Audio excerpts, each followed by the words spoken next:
Dios les bendiga a todos mis amados en esta tarde.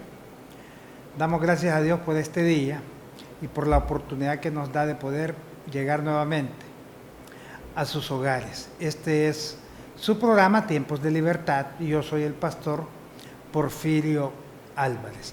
Después de una semana prácticamente de receso que tuvimos, donde estuvimos realizando siempre las actividades espirituales, no así los programas en el canal, pero tratamos de que Dios sea glorificado en cada una de nuestras acciones, no nos paramos, vamos adelante, estamos trabajando fuertemente en la obra del Señor, porque para eso creemos que hemos sido llamados.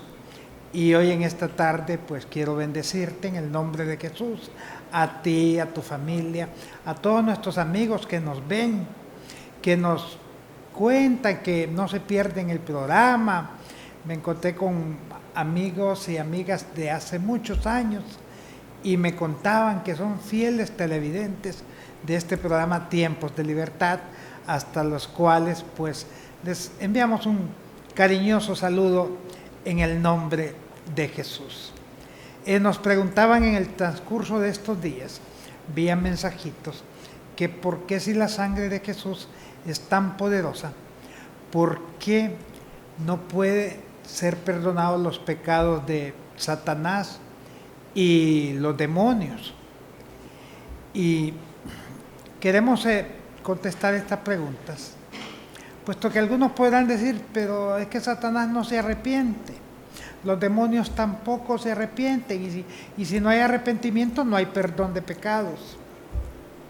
Pues la realidad no es tanto así. El problema es que el pecado de Satanás con los demonios que le siguieron no es un pecado terrenal, no es un pecado que se realizó en esta dimensión, sino que en la dimensión eterna, donde está Dios. Y lo que se hace en la dimensión de Dios, eso tiene trascendencia eterna. Así que si Satanás desobedeció a Dios y Dios tomó la decisión de castigarlo, eso es eterno. El perdón que nosotros los seres humanos recibimos por medio de la sangre de Cristo Jesús, que nos limpia todos nuestros pecados, es en la dimensión que está bajo el tiempo, aquí en la tierra.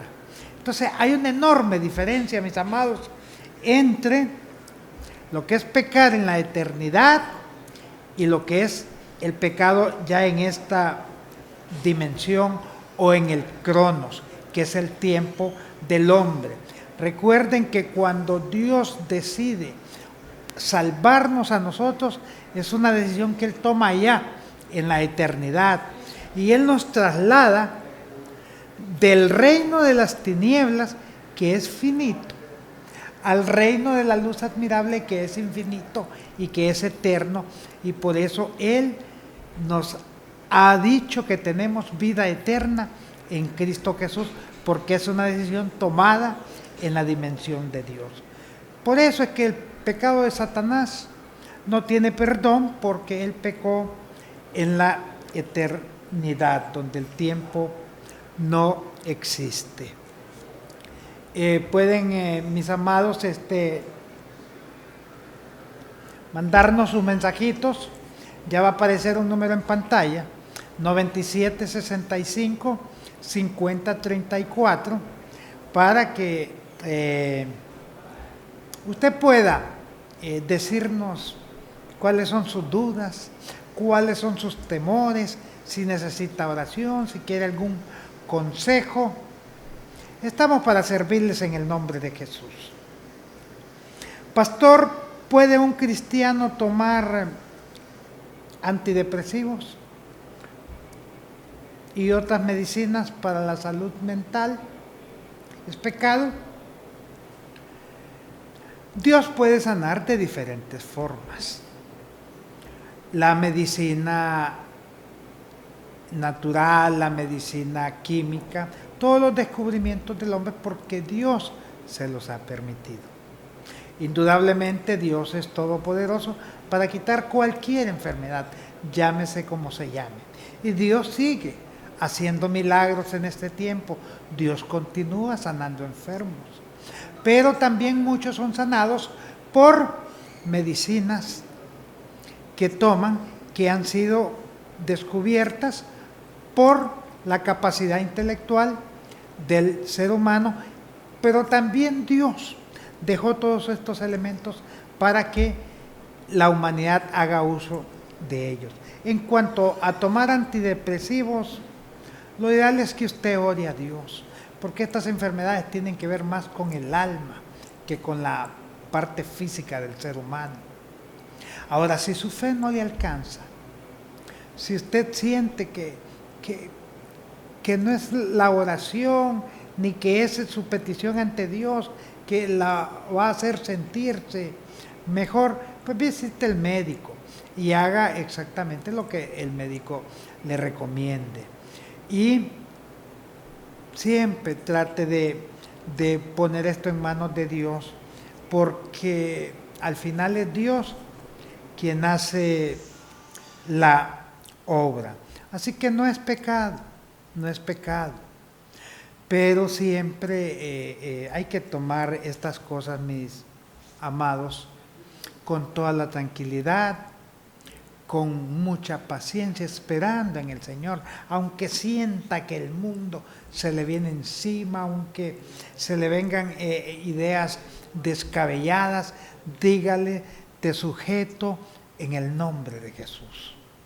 Clame a ese nombre, y entre más grande sea su ansiedad, entre mayor sea su depresión, diga: Jesús es el Señor de mi vida, Cristo Jesús es mi Señor, aleluya. Y usted va a ver cómo de repente esa paz, esa felicidad, ese gozo, ese sosiego va a invadir su vida.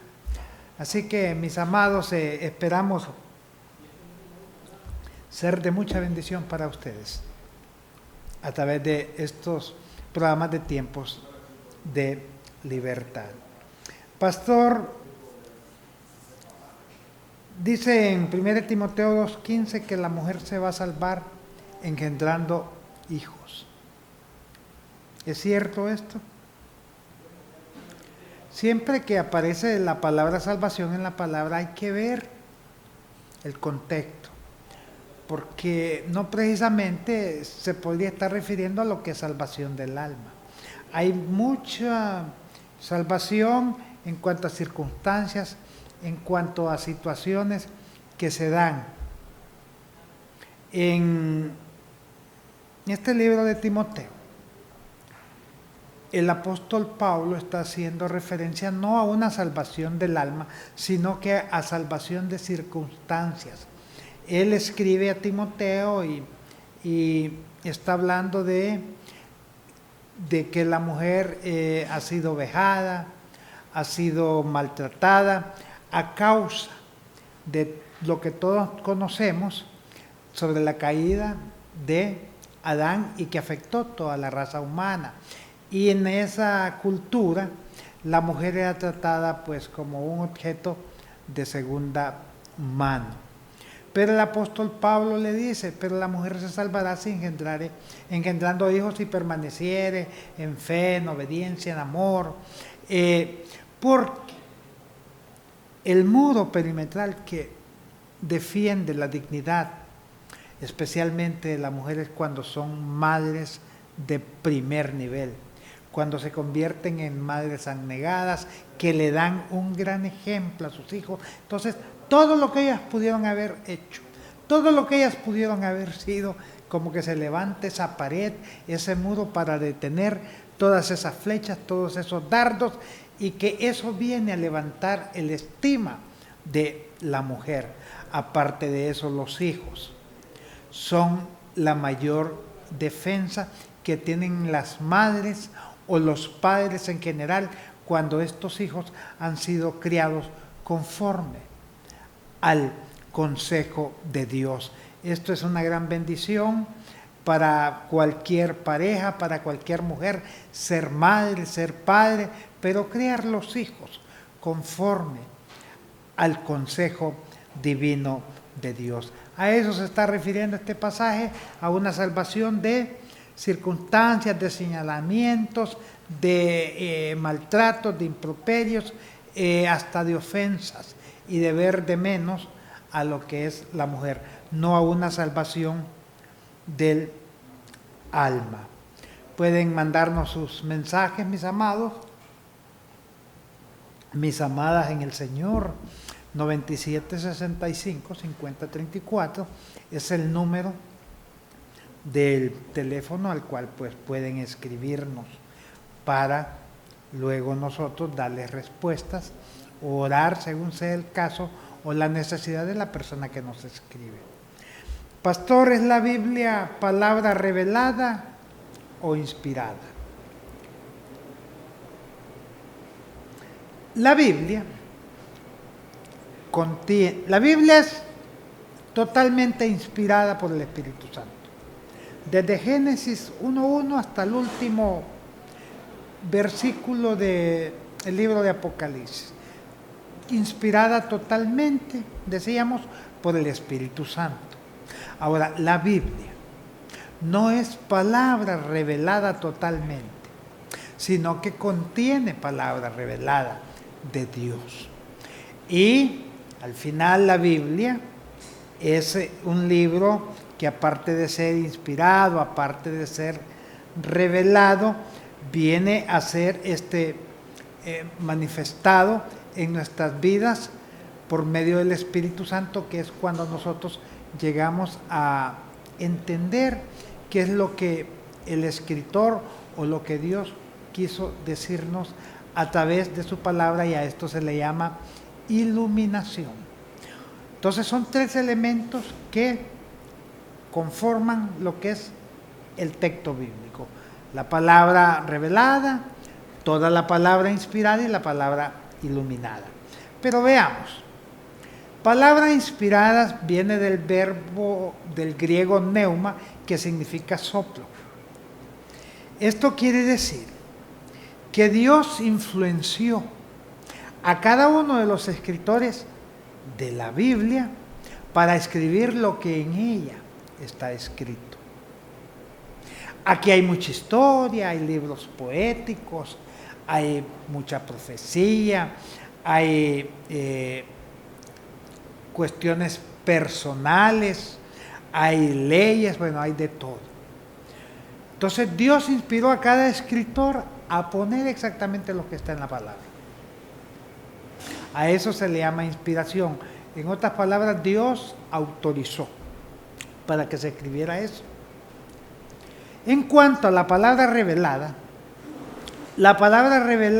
es aquella que estaba en la mente de Dios y que Dios quiso trasladárnosla por medio de uno de los escritores o por medio de los profetas que Él levantaba, o por medio de los apóstoles, de los escritores de la palabra. Entonces, ¿en qué se diferencia la palabra revelada? Que es lo que estaba en la mente de Dios y que Dios le dijo al profeta: dile esto a mi pueblo. Por eso los profetas y los escritores, cuando escribían, decían: y he aquí, vino a mí palabra de Jehová diciendo. Miren la diferencia. Otros dicen: y aquí dice el Señor. En el caso del apóstol Pablo, él dice: esto se los digo yo, no el Señor. Él hace la salvedad y la diferencia. Y cuando él va a hablar palabra revelada, dice: y esto se lo digo en palabra del Señor. Entonces ya entendemos nosotros que eso fue lo que Dios le dijo a él: Pablo, escribe esto. Y cuando el apóstol dice: y esto lo escribo yo, no el Señor, es algo que él considera que podría ser un excelente consejo para que el pueblo de Dios se guíe por medio de ese consejo. Pero él hace la diferencia y dice: esto se lo digo yo, no el Señor. Entonces hay que diferenciar en lo que es la palabra revelada. ¿Por qué decimos que la Biblia contiene palabra revelada? Porque no podemos decir que todo lo que está en la Biblia en los 66 libros, es que Dios dictó palabra por palabra. No. Dios dictó porciones, porque aquí encontramos pláticas incluso de Satanás, en el caso cuando el diablo platica con Eva y la está induciendo, y logra inducirla a que ella influya en su marido y los dos pequen. Hay una conversación ahí que está explícita, que está escrita, que eso está en la palabra, pero no ha salido de la boca de Dios, sino que Dios inspiró, le reveló, por decirlo de alguna forma, a través del don de conocimiento, don de ciencia, a Moisés, para que Moisés escribiera todos estos relatos que sucedieron en el huerto del Edén. Recuerden que Moisés vino a escribir estos 5 libros, a los cuales le llamamos Pentateuco, aproximadamente unos 2000 años después de Adán y Eva, y que en aquel tiempo no había mucha gente dedicada a escribir y a ir relatando los acontecimientos que se daban. El Espíritu Santo tuvo que jugar el papel preponderante en la vida de Moisés para mostrarle muchas de las cosas que él escribió. Moisés también escribe sus vivencias, lo que él pasa al frente de todo lo que es el pueblo de Israel. Entonces, la Biblia así está compuesta. Y la parte final, que es la iluminación, que es cuando el Espíritu Santo nos ilumina a nosotros para entender lo que Dios quiere decir a través de su palabra. Entonces, ahí podemos nosotros definir las partes en que la palabra de Dios fue escrita. Palabra inspirada totalmente. Dios permitió que se escribiera hasta cuestiones que si a nosotros nos hubiese dicho Dios, escribe tú, y mira que pones, habría muchas cosas que no las habríamos escrito. Por ejemplo, si tenemos cosas como las del rey David, y escribir, y David un hombre conforme al corazón de Dios, y luego decir que David fue autor intelectual de la muerte de Usías para quedarse con la mujer de él. Miren, esas son cuestiones feas, pero Dios inspiró a los escritores, a Samuel y a cualquier otro, a escribir todo eso, porque Dios no oculta nada. Es más, Dios dice que todo lo que se hace en oscuridad o en oculto tiene que ser manifestado, va a tener que salir a la luz siempre, porque Dios es claro en todas sus cosas. Así que, mis amados, esperamos que estas respuestas pues satisfagan su necesidad de conocer estas cosas. Pastor, ¿qué opina de usar lenguaje hebreo en la iglesia?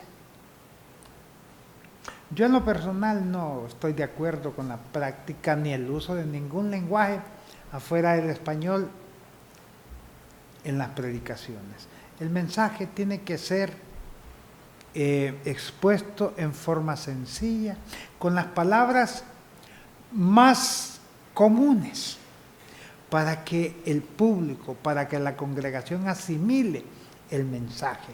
No es de andarse rebuscando con palabras extravagantes que poco se usan, o lenguaje que se usa en otras esferas y que se sale de lo que es el común denominador.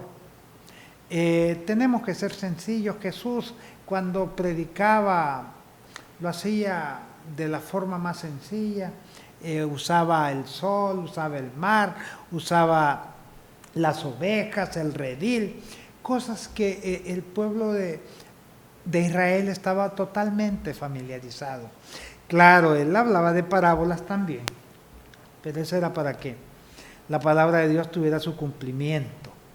Entonces, no es correcto Que ningún predicador venga a predicarnos un mensaje usando hebraísmos, usando palabras que la iglesia desconoce el significado.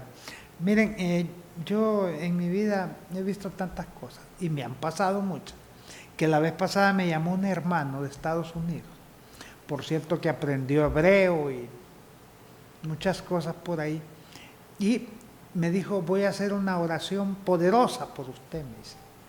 Y empezó a orar en hebreo. Y yo, ¿cómo podía decirle amén a esa oración si yo no sé hebreo?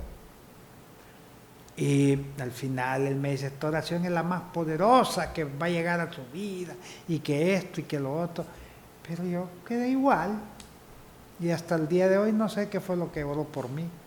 ¿Por qué oro en hebreo? Y a mí, ¿de qué me sirve que haya orado en hebreo? Puesto que cuando alguien hace una oración por usted y usted entiende, usted inmediatamente se pone de acuerdo con esta persona que está orando y está diciendo amén, así sea, amén, así sea. Y esa es la oración del común acuerdo o del mutuo acuerdo. También yo estoy en contra de muchos predicadores que hacen alardes de algunos dones que tienen, como el don de lenguas, y están predicando y de repente están hablando lenguas, hablando español. ¿Y qué está haciendo él? O haciendo una exhibición de que tiene el don de lengua, o está predicando la palabra de Dios. Pues si está dedicado o predicando la palabra de Dios, pues hágala en el lenguaje que la gente habla. Y aquí en estos países hablamos español. Miren qué contradicción la de esta gente. Cuando viene el día de Pentecostés, que todos los judíos llegan a Jerusalén a celebrar esta fiesta de las 7 semanas o los 50 días, vienen de todas partes, medos, persas, elamitas, todos los pueblos circunvecinos a Israel, y que estos judíos hablaban un idioma que era diferente al idioma hebreo o arameo. ¿Y qué hace Dios cuando derrama el Espíritu Santo? Hace que cada uno de los 120 que estaban en el aposento alto empiecen a hablar en lenguas. ¿Pero qué lenguas hablaban? Precisamente la de todos los judíos que venían de otros lugares, porque Dios lo que quería es que esta gente escuchara el mensaje de las buenas nuevas de salvación. En ese momento, Pedro, lleno del Espíritu Santo, también predica el sermón y se convierte en más de 3,000 personas. La contradicción es que si Dios usó las lenguas para llevar un mensaje eficaz, un mensaje sencillo, un mensaje entendible a aquella gente, ¿por qué nosotros hoy vamos a estar en medio de las predicaciones usando lenguas que ni nosotros sabemos nada de esto? Porque dice el apóstol Pablo que el que ora en lenguas a sí mismo se edifica. A eso le llama orar en el Espíritu, porque dice que nuestro entendimiento queda sin fruto. Y si ni nosotros mismos entendemos, ¿cómo podrían entender los que tenemos al frente? No se debe usar ningún otro lenguaje en medio de la predicación de la palabra de Dios, más que el lenguaje del cual todo mundo tiene conocimiento y entiende. Olvídense del Yeshua Hamashiach, de tantas cosas que dicen hoy en día, como queriendo mostrar que es que son superiores y que, miren, eso no hace superior a nadie. ¿Saben quién? Dios lo exalta, aquel que se humilla. Hay un canto que dicen que el lugar más alto al que el ser humano puede aspirar es a estar a los pies de Jesús. Y esa es una gran verdad, porque el que se humilla será exaltado y el que se exalta será humillado. Así que no le hagan caso a esta gente que viene a creer que porque hablan su palabrita en hebreo es que ya son mejores que los demás, o que este lenguaje los va a tener más cerca de Dios, porque algunos piensan eso, puesto que el pueblo de Israel es el pueblo que Dios sacó de Egipto, pero es un pueblo que Dios lo preparó para encomendarle una misión, y esa misión era mantenerse dentro de los cánones y las pautas que Dios mandaba, para de ahí sacar al Salvador del mundo, a Jesucristo nuestro Señor. Y en eso la tribu de Judá fue la tribu que menos se contaminó, como las otras tribus de Israel que se iban en pos de otros dioses, en pos de rompiendo totalmente los mandamientos que Dios les había dado. Entonces los judíos eran en ese aspecto más estrictos, y por eso nuestro Señor Jesucristo nace de la tribu de Judá, donde Dios usa a María, una mujer íntegra, consagrada totalmente a Dios, para que ella fuera depositaria del regalo más lindo, más precioso que Dios pudo darnos: Jesús, el carpintero de Galilea, a quien Dios lo ha hecho Señor de todas y sobre todas las cosas. Mándenos sus mensajitos, mis amados, al 97 65 50 34, para que usted vaya creciendo en sus conocimientos y nosotros podamos sentir de que somos vasos útiles en las manos de Dios, y que Dios nos tiene aquí para ayudarle, para que usted crezca en su fe, para que usted, si tenía algún concepto equivocado de la palabra, pues vea la verdad, porque nosotros tratamos, mis amados, de dar explicaciones lo más apegados al texto bíblico. Aquí no le andamos diciendo que en el original dice, porque eso es una falacia, eso es una mentira. No hay escritos originales. Hay mucho predicador usando esto, que en el original dice que no está igual a como tenemos esa traducción. Bueno, hay gente que lea defectos a todas las traducciones de la Biblia. No hay libros originales, lo que tenemos son copias de copias de copias de copias. Claro, hay copias más antiguas que otras, pero no hay originales. Entonces nadie puede venir a querer decir, es que yo tuve acceso a la carta que escribió el apóstol Pablo a los tesalonicenses. No. Tenemos nosotros acceso a estas copias, que son las traducciones que tenemos hoy en nuestras manos, que son dignas de confianza. Hay muchas versiones de la Biblia que gozan de entero crédito, que quizás varía el lenguaje, porque el lenguaje hay que irlo renovando cada 25 años. Hay palabras que van cayendo en desuso. Si ustedes leen la versión Reina Valera 1909 a la de 1960, hay diferencias en cuanto al uso de muchas palabras que son reemplazadas por otras, pero que significan lo mismo.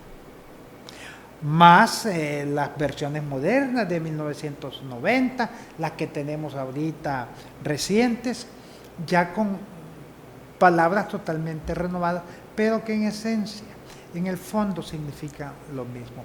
La salvación sigue siendo por fe en Cristo Jesús, y eso nadie lo puede cambiar. Cuando cambien eso, entonces agarre esa versión de la Biblia y tírala. Eso no sirve para nada. Nos preguntaban, pastor, háblenos del nuevo nacimiento. Este es un tema que solo se habla de manera general y se le dice a la gente lo que Jesús dice: el que no nazca de nuevo no puede entrar al reino de los cielos. Y le dicen a la gente, pues el nacer de nuevo es que usted cambie la conducta que usted tenía por una nueva. Y le han metido a la gente que eso es nacer de nuevo. Y nacer de nuevo no es eso.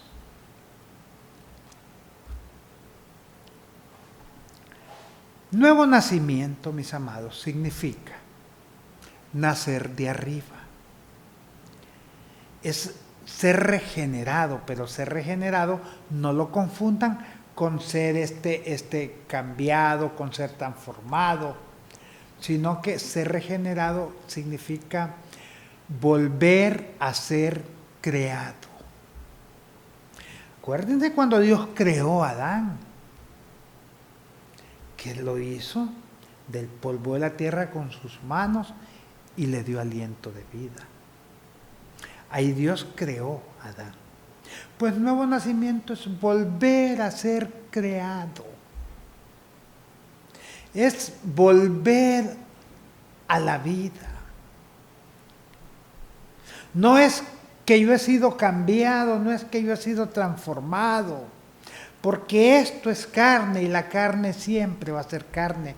Jesús dijo: lo que es de la carne, carne es, y lo que es del espíritu, espíritu es. Jamás la carne va a ser espiritual. La carne es uno de los enemigos que nosotros tenemos, con los cuales estamos batallando en guerra todos los días de nuestra vida. Y jamás esta carne va a convertirse en el ser espiritual que nosotros pretendemos que se convierta. La gente les dice a ustedes: es que usted tiene que nacer de nuevo. Si usted era mujeriego, deje de mujeriar. Eso no es nacer de nuevo. Eso simplemente es dejar de hacer ese tipo de pecado. Que si usted es borracho, nazca de nuevo, deje de beber. Eso tampoco. Dejar de hacer lo que yo hago no es nacer de nuevo. Es simplemente dejar de hacer esas cuestiones que no le agradan a Dios, que simbolizan o significan que nuestro ser espiritual, al ser que Dios creó en nosotros, tiene sometido a los apetitos, a los deleites y a toda la función pecaminosa de nuestra carne. Dios dice: ustedes, la carne está muerta para mí, y ustedes hagan lo mismo. Crucifiquen ese viejo hombre, crucifiquen esa vieja mujer. Manténganla clavada, esa no se va a morir, no. Pero hay que mantenerla crucificada. Esa se va a morir hasta el día que nosotros partamos a la presencia de Dios. Hasta ahí se acaba la lucha, hasta ahí se acaba la batalla. O me va a decir alguien de que cuando venga el Señor va a estar en santidad. Y cuando les digo de esta forma, se los digo porque es que nosotros generalmente medimos los pecados y los señalamos a aquellos que son de la cintura hacia abajo. Pero los pecados que se cometen a cada instante, del ombligo hacia arriba, a esos no les damos importancia ni los tomamos en cuenta. Y donde Dios dice: no mentirás, como también dice: no adulterarás. Cuando Dios dice: no dirás falso testimonio, como cuando también dice: no matarás. Cuando Dios dice: aquel, o Jesús dice: aquel que ve a la mujer de su prójimo y a la codicia en su corazón, ese ya cometió adulterio. Dios no hace acepción de pecados. Para Dios, tanto consultar brujos es pecado como el mentir, y para Dios está en igualdad de condiciones estos pecados. Entonces tenemos, mis amados hermanos, que no podemos nosotros tratar de hacer diferencia entre lo que es un pecado y el otro. Cuando estamos en Cristo Jesús, lo que tratamos nosotros es de ir corrigiendo nuestras acciones, porque esto nos está llevando a que Dios sea mayormente glorificado en nuestras vidas. Cuando cambiamos nuestra conducta, entonces Dios se glorifica en nosotros, porque Dios dice: mi hijo está librando la batalla y la está ganando.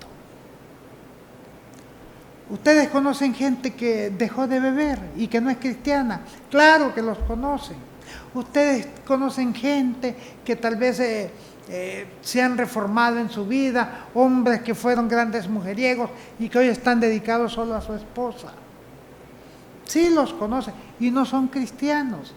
El alcohólico, ¿por qué dejó de beber?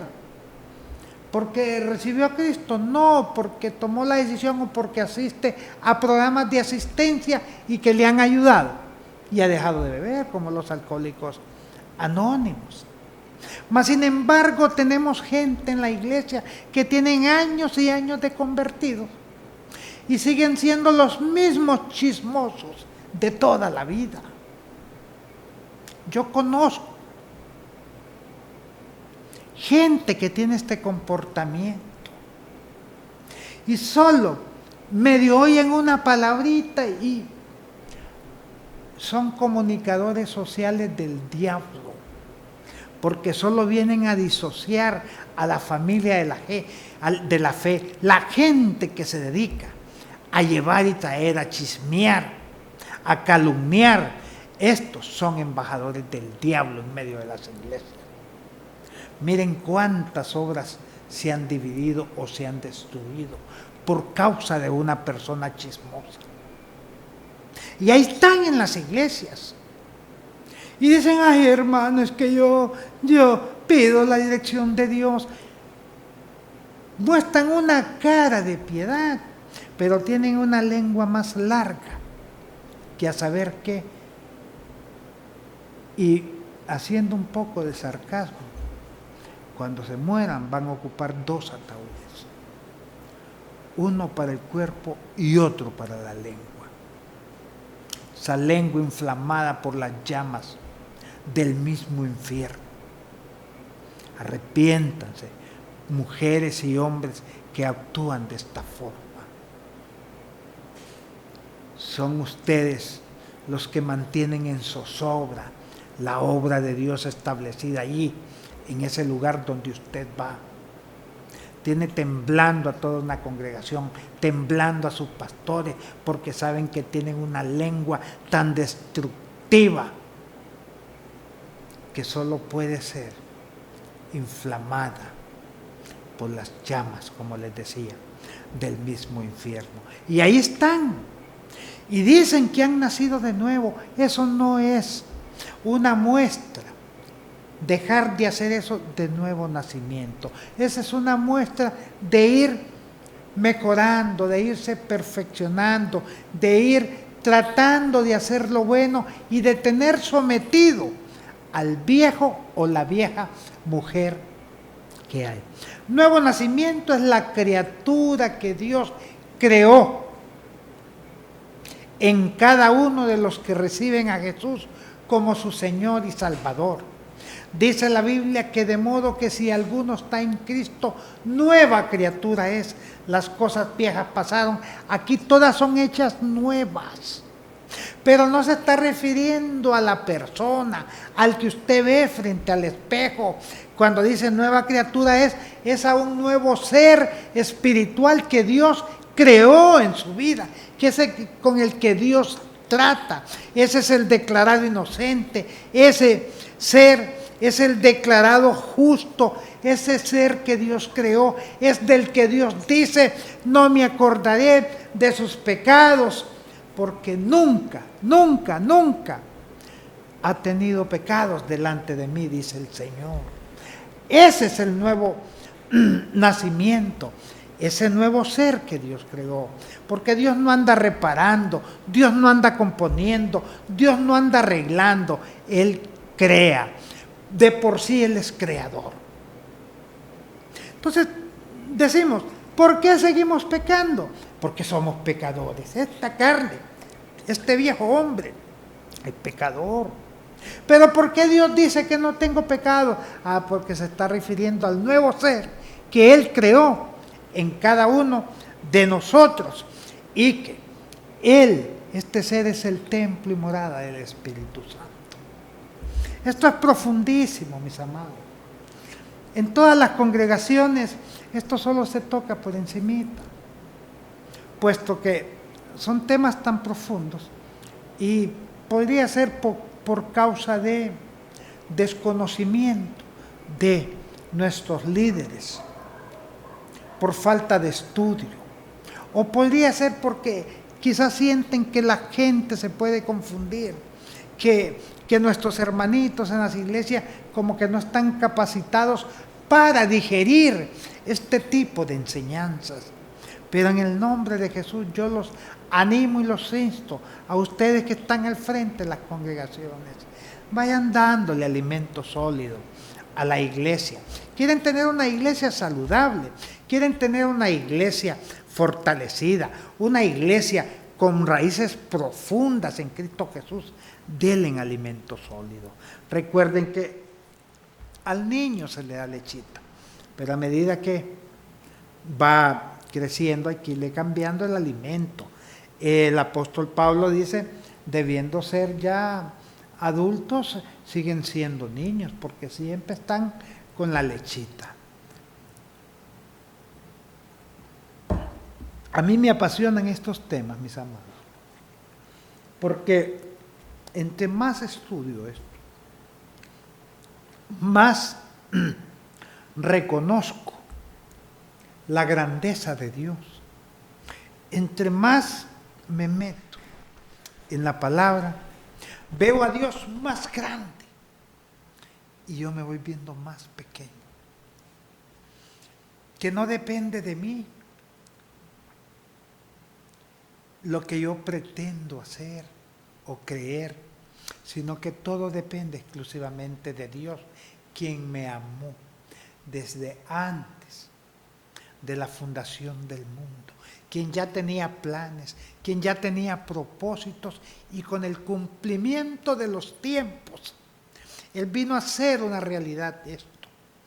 Y hoy me ha sido impuesta una necesidad, mis amados, en hablar de forma clara, de forma concisa y de forma precisa, y presentar delante de ustedes estos preceptos preciosos de la palabra de Dios, que quizás se les ha negado, que quizás ustedes no han escuchado muchas de las cosas que aquí decimos, puesto que hay gente que no se quiere meter a líos ni a problemas, sino que siempre anda hablando de lo que habla toda la gente, para que no ser señalados, para no ser juzgados, sino que mantenerse en armonía con todo lo que se predica generalmente en las congregaciones. Pero hay mucho más que el simple mantener un estatus. Hay que profundizar. Jesús dijo, y conoceréis la verdad, y la verdad os hará libres. El problema de la iglesia hoy en día, mis amados, es que tenemos una iglesia cristiana carente de una buena educación bíblica. Nuestros hermanos no quieren estudiar, quieren estar alimentándose con el alimento que otros han digerido para ellos. ¿Entienden lo que les quiero decir? Los pajaritos son alimentados por las madres pájaros o padres pájaros, y ellos traen dentro de su buche el alimento. Cuando llegan donde el pajarito abre la boca y ellos sacan ese alimento y se lo dan al bebé pájaro, y el bebé pájaro solo lo trae. Así están muchos cristianos, esperando que la persona que tienen al frente, el líder, saque. Ellos abren la boca y solamente se tragan lo que les dan. No escudriñan, no estudian, y después lo que hacen es andar repitiendo y hasta pelean. Y otros dicen, es que el pastor dijo esto, es que fulano de tal dijo esto, y a ellos no les consta. Ese es el problema que tenemos en la iglesia hoy en día. Miren, el campeón de la fe, yo le doy ese título al apóstol Pablo. Yo digo, Pablo es el campeón de la fe. Un hombre usado por Dios, pero de forma terrible, grandemente.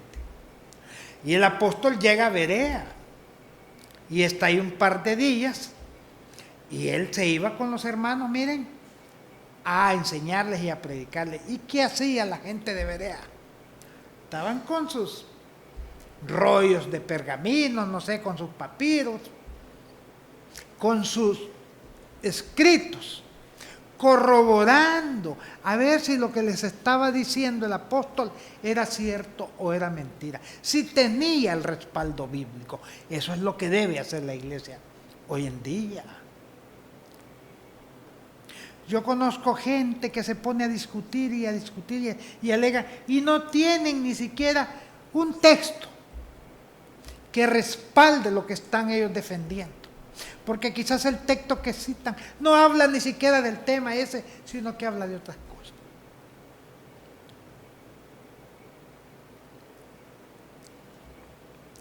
La gente ignorante, la gente que no estudia, está a merced, mis amados, de cualquier persona que tenga un poquito más de conocimiento, y los envuelven y los enrollan. Por eso hoy en día se ha levantado tanto loco, endemoniados, torciendo la palabra de Dios, metiéndole herejías como doctrina a la iglesia, y la iglesia diciendo amén, gloria a Dios. Hace poco estaba viendo en las redes sociales un video de un hombre de la raza de color, un negro, en los países africanos, que tiene un estatus que la gente lo ve como Dios. Es un predicador, dice él, del evangelio. Este es un demonio disfrazado como ángel de luz. Y le está diciendo a la gente que cuando él está predicando, él no puede pisar la tierra o el lugar donde esté, porque él está lleno de santidad, y que eso es abominación para Dios y es pecado, y que él tiene que usar una alfombra humana, y escogen los niños y las niñas a los que él acuesta y en los cuales anda parado cuando él está predicando. Imagínense este demonio metiéndole esto a la gente, y la gente aceptando tales cosas, las madres y los padres presentando sus niños. ¿Por qué? Porque son ignorantes, no leen la palabra. Nadie que tiene 2 o 3 dedos de frente va a creer esto, porque el mismo Dios del cielo, Jesucristo, el Dios encarnado, el Teantropos, el Dios hecho carne, caminó en Israel, caminó en muchas partes y nunca anduvo diciendo que sus pies eran tan santos que no podían pisar la tierra donde él andaba. Y este energúmeno, este loco, parándose en los pobres niños y la gente aplaudiéndole a semejantes locuras, por no decir palabras más fuertes. Hace comer serpientes a la gente, serpientes vivas. Agarran las serpientes y prácticamente obliga a sus feligreses a tragárselas. Y les dice que esas serpientes se van a convertir en barras de chocolate cuando entran a su boca. Y la gente aceptando todo esto. Pero podríamos decir es que África, un continente atrasado, tanto analfabetismo, tanta ignorancia. Pero esto no solo se da en África, aquí mismo, en estos países, hay una ignorancia bíblica, mis amados. Las iglesias que más se llenan hoy, las congregaciones que más gente tienen, es cuando se levanta gente que le dice a la congregación solo cosas bonitas, donde se levanta gente profetizando a todo y diciéndole solo lo que la gente quiere oír.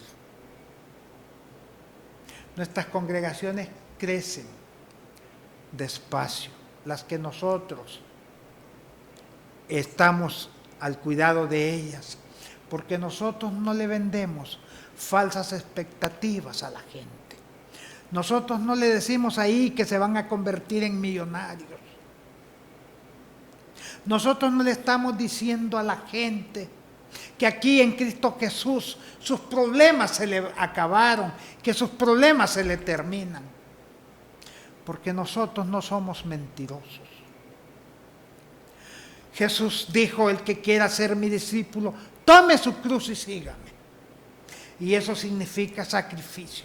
Y eso significa que vamos a caminar por la vida con altibajos, pero siempre con la confianza que el Dios del cielo nos lleva tomados de la mano y que ahí estamos nosotros seguros. Yo no le digo a la gente que este próximo año va a tener su casa, va a tener su vehículo, que el Señor me lo reveló y que por eso se va a hacer una realidad, porque esas son sacadas de la mente de la misma persona, que lo que trata es congraciarse, decir cosas agradables para que los que estén ahí estén contentos. Y se llenan estas iglesias, porque eso es lo que quiere oír la gente. Pero eso, la palabra dice que en los postreros tiempos, que es en estos tiempos, se amontonarán, no sufrirán la sana doctrina, sino que la gente, los predicadores falsos le van a decir a ellos lo que ellos quieren oír, porque tendrán comezón por escuchar este tipo de predicaciones. Cristo te ofrece salvación y vida eterna. Él no te llama para que estés en un lecho de rosas. Al contrario, te llama para que cada día vengas a librar esa batalla, para que al final te espere la corona de vida, porque sin cruz no hay corona y sin batalla no hay victorias. Decía un pensador cubano hace muchos años que el hombre no es verdaderamente libre a menos que esté educado. Y educado tiene que ver con el conocimiento. Y en nuestro caso que nos ocupa, con el conocimiento de la palabra de Dios. ¿Quiere usted ser libre? ¿Quiere gozar de tiempos de libertad? Estudie la palabra. Profundice. Métase con la palabra de Dios y va a ver cómo se le van a abrir los ojos de su entendimiento y va a decir, tanto tiempo que he estado yo en Cristo Jesús y no me había dado cuenta que he estado equivocado. Pero déjese enseñar, salga del cascarón, rompa esos enigmas y ábrase para Dios, ponga sobre su mesa todo lo que usted sabe y deje que el Espíritu Santo elimine aquello que no es correcto y que solo se quede ahí, lo que representa la verdad de Dios. Hay tanto que hablar, tanto que hacer, mis amados. Y a todos mis consiervos pastores, prepárense, mis amados. Estudien y traten de darle a sus congregaciones lo mejor de ustedes.